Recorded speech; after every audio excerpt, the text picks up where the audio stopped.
বর্তমান পরিবেশে আপনি কি মনে করেন সুষ্ঠু নির্বাচন সম্ভব? আমি বললাম, আমি কি বলবো, পাটগ্রাম তো আপনাদের একেবারে কাছে। পাটগ্রামে কি হচ্ছে কি হয়েছে আপনারা দেখতে পাচ্ছেন। আর শুধু পাটগ্রাম নয়, সারা বাংলাদেশকে এখন পাটগ্রাম বানিয়ে ফেলছে দলে। এই অবস্থায় সুষ্ঠু নির্বাচনের কল্পনাও করা যায়। সুষ্ঠু নির্বাচনের জন্য মৌলিক সংস্কার অবশ্যই করতে হবে। আমরা সেই সংস্কারগুলোর কথা বলেছি। আমরা ওই সংস্কারও আদায় করে ছাড়ব এবং সুষ্ঠু নির্বাচনও আমরা ইনশাআল্লাহ আদায় করে ছাড়ব। কেউ যদি আওয়ামী ফ্যাসিবাদ আমলে নির্বাচনের স্বপ্ন দেখে, আমরা বলবো মহান আল্লাহর সাহায্যে আমরা সেই স্বপ্নকে দুঃস্বপ্নে পরিণত করবো ইনশাআল্লাহ। এ স্বপ্ন বাস্তবায়ন হতে দেওয়া হবে না। কোন প্রশাসনিক কূপ করতে দেওয়া হবে না। ভোট কেন্দ্রে কোন হস্তান্তর চলবে না। কালো টাকার কোন খেলা চলবে না। এটা মনে রাখতে হবে। আবু সাইদের সঙ্গীরা তারা কয়েকশো জন দুনিয়া থেকে বিদায় নিয়েছে, শিক্ষা রেখে দিয়েছে, আওয়াজ তুলে দিয়েছে যে আমাদের এই লড়াই অব্যাহত থাকবে। তারা স্লোগান দিচ্ছে আবু সাইদ মুক্ত, শেষ হয়নি যুদ্ধ। রংপুরবাসী আপনারা বড়ই সৌভাগ্যবান।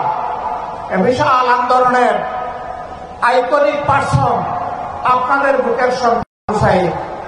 তার গর্বিত পিতা এখানে বসে আছেন, শহীদ পরিবারের অন্যান্য সদস্যবৃন্দ বসে আছেন। আমরা মহান দরবারে, মহান রব্বে কারিমের দরবারে নত শিরে শুকরিয়া আদায় করি। আল্লাহর দরবারে দোয়া করি এই পরিবারগুলোর নিরাপত্তার দায়িত্ব আল্লাহ যেন গ্রহণ করেন। আল্লাহ তাআলা দুনিয়া আখিরাতে যেন সম্মানিত করেন। এই পরিবারের সদস্যরা লড়াইয়ের যে সবক, যে শিক্ষা এই জাতিকে শিখে গেছে, আমরা যেন বুকে ধারণ করে মানবতার মুক্তির জন্য সেই লড়াই চালিয়ে যেতে পারি।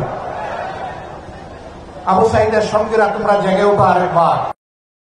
তোমরা বৈষম্যহীন সমাজের জন্য লড়াই করেছিলে। আমরা তোমাদের জন্যই একটা নিরাপদ বাংলাদেশ মহান আল্লাহর সাহায্য নিয়ে গড়ে রেখে যেতে চাই। যুবকদের হাতগুলা সামনে যেন মজবুত থাকে। নির্বাচনের সময় অপকর্ম করার সুযোগ না পায়। জনগণের ন্যায্য ভোটে যারাই নির্বাচিত হবে, বাংলাদেশ জামাতে ইসলামী তাদেরকে অভিনন্দন জানানোর জন্য এখন থেকে প্রস্তুত। আল্লাহ রাব্বুল আলামিন যদি এই জাতের খেদমতের জন্য আমাদেরকে কবুল করে, তখন আমরা এই যুবকদেরকে বুকে ধারণ করে সামনে এগিয়ে যাব ইনশাআল্লাহ। সম্মানিত ভাইরা, আমরা এমন একটি সমাজের স্বপ্ন দেখি যেই সমাজ আমাদের শহীদ সন্তানদের,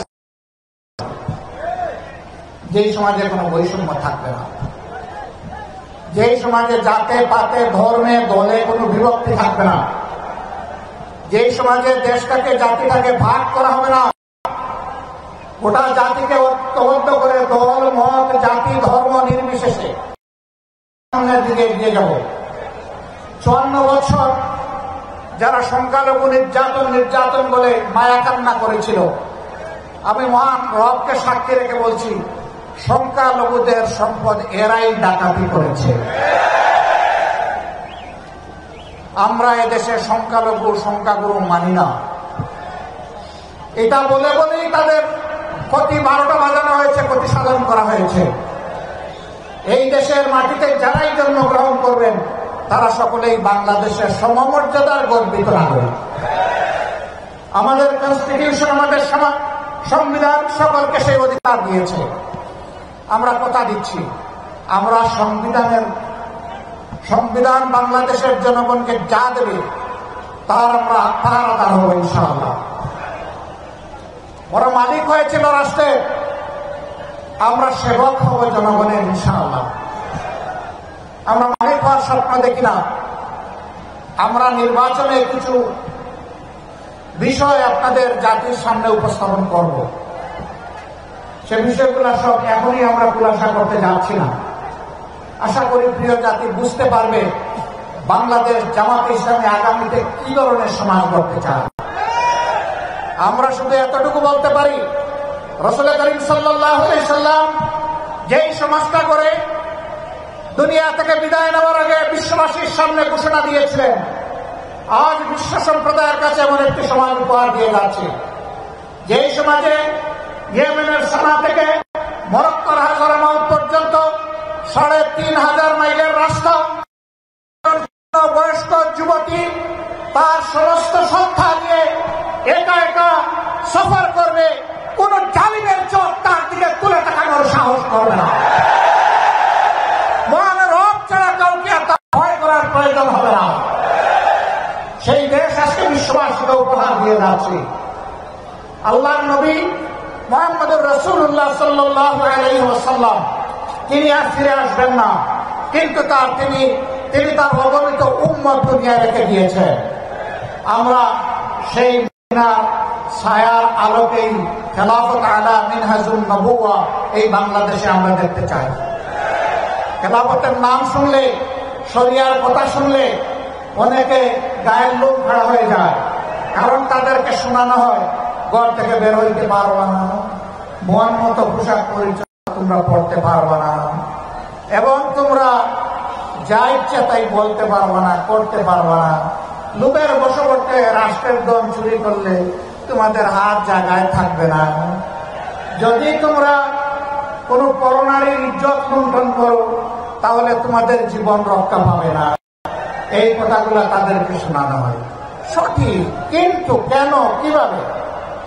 একজন লোক যদি অভাবের তাড়নায় উদার জ্বালায় বাধ্য হয়ে যদি চুরিতে লিপ্ত হয়ে যায়, রাষ্ট্র তার হাত কাটবে না, আমরা গ্যারান্টি দিচ্ছি।